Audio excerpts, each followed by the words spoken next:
My name is Joe, and I'm here with my wife, Ann. Hello. And we are in my tree house. This is we set up as a podcast studio this week, and I thought we'd just have some conversations. And the big conversation for today, for our first real podcast, is about doing hard things. We think that people should do hard things. We love people that do hard things, and we want to be people that do hard things. And so with that, we would just start there. And I think the first conversation we should open up with is our parenting and how we specifically have raised our boys to do hard things. So far, we have 4 boys. They're all completely wild and live on a bunch of property here. We have some great adventures in the backyard, but we also take them mountain climbing around the world. And so it's just kind of our unique side of parenting. I don't think everybody should do this, but it's what we're doing. And thought we'd start with that and how we were training our boys to set big goals. And I'd actually like to hear you describe it. I'm always the one describing our missions. And so this is just a conversation. We're not scripted. Let's hear how my wife describes this. Yeah, way to put me on the spot. Well, I would say that we bring our kids up in outdoors from a very young age, doing things as family, hiking, climbing. And then when they turn 5, we, set up an initial big goal with them. And for our oldest 3 boys, it's been to climb Pingora in the Wind Rivers of Wyoming. And so that's kind of the initial goal. And then let's just start with that. So what does it take to climb Pingora? Well, what is Pingora rated? 5.4, the route that we do? 5 fun, yeah. 5 fun, yeah. So it's not too challenging, but it's an 11-mile hike just to get into the Cirque of the Towers. So we usually do that over 2 days. And it's a backpacking trip. So we break it up in half, and sleep halfway there and then keep going the next day. And then the actual climbing itself takes, a full day. I would say the whole mission, 12 hours, something like that. And we usually go as an entire family. And in years past, we've had 1 or 2 friends with us as well. So, yeah. Yeah. And our expectation is that our 5-year-old hikes all the way in with his own little backpack. Yeah. And then he's got to climb the wall completely under his own power. We're not lifting him up. He has to work through the moves. And this is a very difficult thing. This is not, there are no list of 5-year-olds who've done this. We only know of one other parent that has brought their kid of these ages into the Cirque to do Pingora. But it's kind of this mythical mountain in our life. It's one of the first mountains we climbed. And we just started there with our love story, how we kind of fell in love climbing this cool mountain. And honestly, Pingora, like when you're on it, it feels so rad. I mean, it's such a big, massive expanse. And it's easy as far as climbing goes. But if you didn't know what you were doing, you better be careful going to try to climb Pingora. Yeah, it definitely is like a super fun adventure. Like there's not a ton of risk, but it definitely is an all-day adventure. So it's a good first one. And then when we're done that, what's important to us, like, when I think of my boys, like, out in the world, like, we really only celebrate our kids. Like, the main areas we celebrate our kids are, like, the big ones, like their birthday. But your birthday, it's good to be celebrated for just being who you are, but you don't really earn it. Whereas when we climb a mountain, especially like when you build it up, like at 5, you're going to climb this big mountain, then you do it, you actually earn something truly extraordinary. And so we celebrate that. And the way we have historically celebrated that is with ice cream. And we usually get an ice cream cone that's about like this big, by continuing to tip the person who's dishing out the ice cream until it's massive. And then we usually all share it. Whatever the kid can't eat, we eat the rest of it, and as a group. And so it's kind of a big way to just celebrate our boys, and then we put a picture on the wall of them doing their mission. And so it starts at 5, and then they continue to build. And that's just how we have decided to do it. I don't think every family should do it exactly like this. But what I do recommend is that, I think it is kind of the role of dad to like come up with a pathway of like, here is the pathway that I'm going to lead my boys to be men.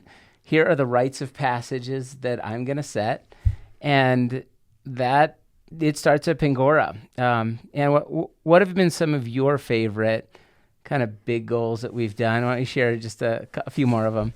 Well, I always do like doing Pingora because it's an adventure that we all go on. Like I guess I wasn't there when Sam climbed it because I had just had Joey. Like he was only like a month old or something.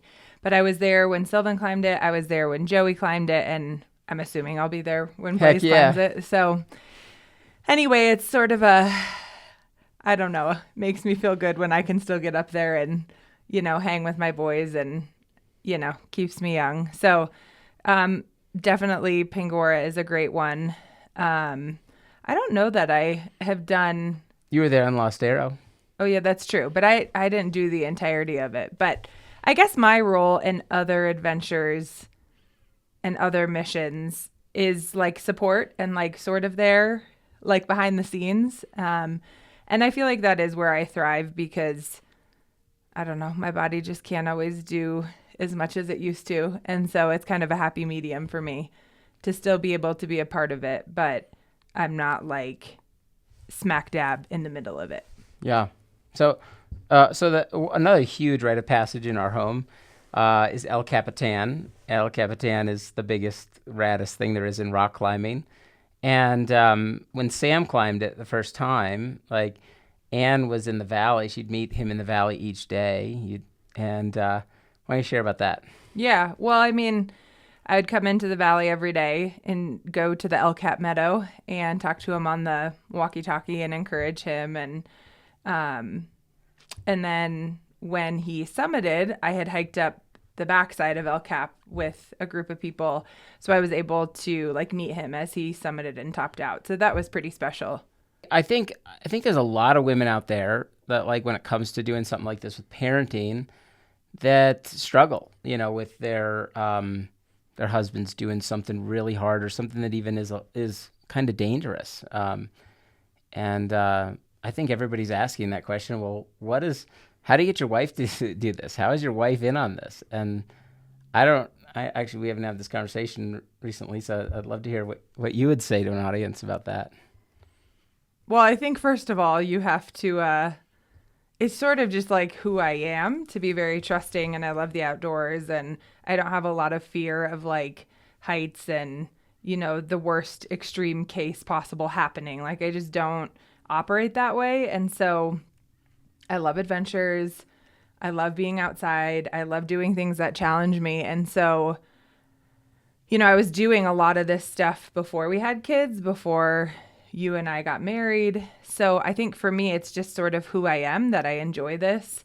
So I think, first of all, like it's just part of who I am that makes it easy for me to accept it and support it. But then I also think too, like having the right people on the adventures and having the right training, like for you, and just being able to trust the team that is in charge of your kiddo, I think is a huge one. Because I mean, obviously this wouldn't even be happening if I didn't feel like I had absolute trust in the team that was working with my kids. So I think that's a combination. And I think it's good too that because a lot of the people who are listening aren't rock climbers, and so I want you to know that this ascent is done in the safest and easiest way. Mm-hmm. Our kids are literally almost bolted to the wall the whole time, and they undergo years of training, both physical, literal training, and also psychological training in preparation for this. So it's like it's not just like, hey, let's just go climb El Capitan when they're 8. It's like this is a massive process that's done very, very carefully and thoughtfully with the best gear. And it's the kids are actually ascending the ropes. And so they're connected at every turn. And so I just want to say that to the audience here. Not saying it's there's no risk, but we think that the benefits far outweigh the risks that we manage and really kind of limit in the same way that you would like in putting your, buckling your kid into a car is a certain amount of risk that is in life when you do that. That's what we think. We think that we can do this in a way that's safe. And so far it's been totally safe. We haven't had any injuries on any of our missions. But each year, each kid gets one mission. And so far we've actually had 2 kids climb El Capitan at 8. And I will say that is one of the hardest things that there is to do. I mean, I could never do it. I mean, maybe with many years of training, but I don't know. It's hard. Maybe in my 20s, I could have done it. This is hard for any adult to do. Like, any adult would really struggle at doing this, okay? But for a kid, it's almost impossible. And, and another thing that's important to note, too, like, some people think we force the kid up there. I'll say that would also be totally impossible. Because you could never force a kid into this kind of environment. Like, it just would not work. They would not move. And so it's a big deal that our kids have been able to accomplish these massive, really cool goals. And the big one for Sam this year was that he climbed the Matterhorn in Switzerland. And that's a gnarly, massive mountain. It took us 2 years of preparation for it. But we want to be in this cycle with our kids of working on these goals. And I try to pick goals that are one, they're so hard that you have to work on it a little bit every day, where every week you're marking off things, you're getting stronger, you can show progress toward that specific goal for that specific discipline. Secondly, since we only pick one, we tried to pick truly unbelievable and remarkable summits. And then rule number 3 is Anne's favorite, and rule number 3 is you can't die. And so that's why we're so cautious and careful in our planning and preparation and not going into terrible weather on the Matterhorn or anything like that. Yeah. We're very cautious about what we're doing.